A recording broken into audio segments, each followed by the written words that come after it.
everyone, welcome back. Today I am bringing you the first video in a new series dedicated to learning the absolute basics of calligraphy and hand lettering. If calligraphy is something new to you, you are absolutely in the right place because in this series I'm going to tell you everything you need to know, including the best tools for starting out, how to form your letters, etc.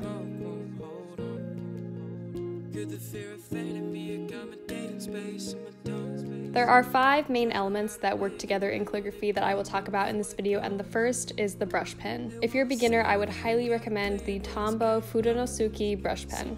It has a small nib that's easy to control. It comes in both hard, less flexible tip and a small, more flexible tip, depending on your preference, and they really do last a long time.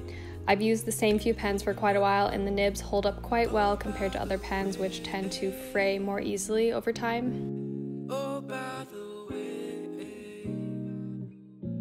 The way you hold your pen really matters, especially when you're first learning how to shape your letters. You should always try to hold your pen at a 45-degree angle. This isn't an exact science, and you should play around with it, adjusting to find the best grip that works for you, but if you hold it too vertical, like I show here, you won't be able to achieve the thick downstrokes, and you'll damage your pen much more easily.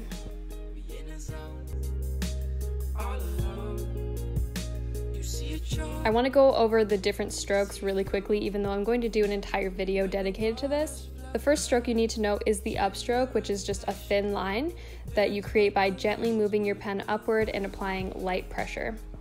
The downstroke is a thicker line created when you apply more pressure. A general rule of thumb is that whenever your pen is moving upwards, apply less pressure, and as it moves downward, apply more pressure. It's important to practice this change of pressure before you start writing because once you master it, your life will become so much easier. You can do simple drills like I showed here to start allowing your hand and wrist to get the feel for it. Applying too little pressure will make all your lines look the same, and it eliminates the brush calligraphy look. On the other hand, too much pressure will cause a streaky and uneven look and might even damage your pen. So aim for a stroke that looks like the bottom line that I drew here.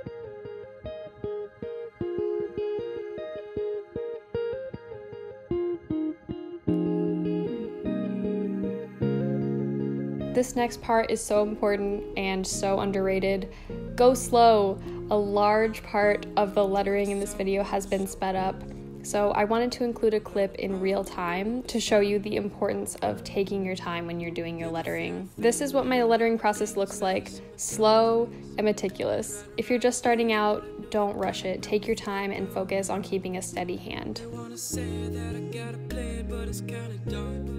Seemingly the water still, but the tidal build, yeah, we on a roll.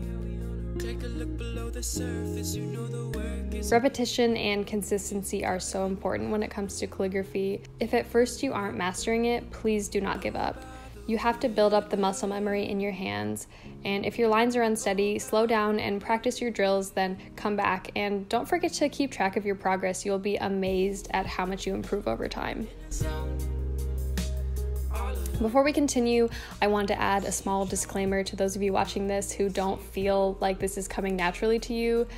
So many people say, I don't have nice handwriting, so I can't do calligraphy, and this is absolutely not true, and I'll show you why.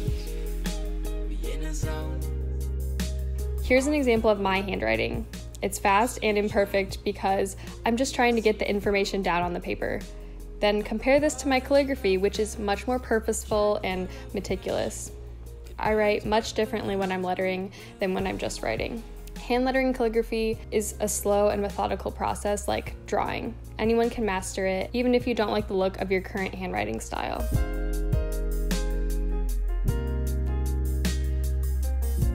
To finish off the video, I just want to give you guys these 3 tips to take with you as you begin your practice. I wish you luck, and I will see you again next week for the second video in this 101 series. Bye guys!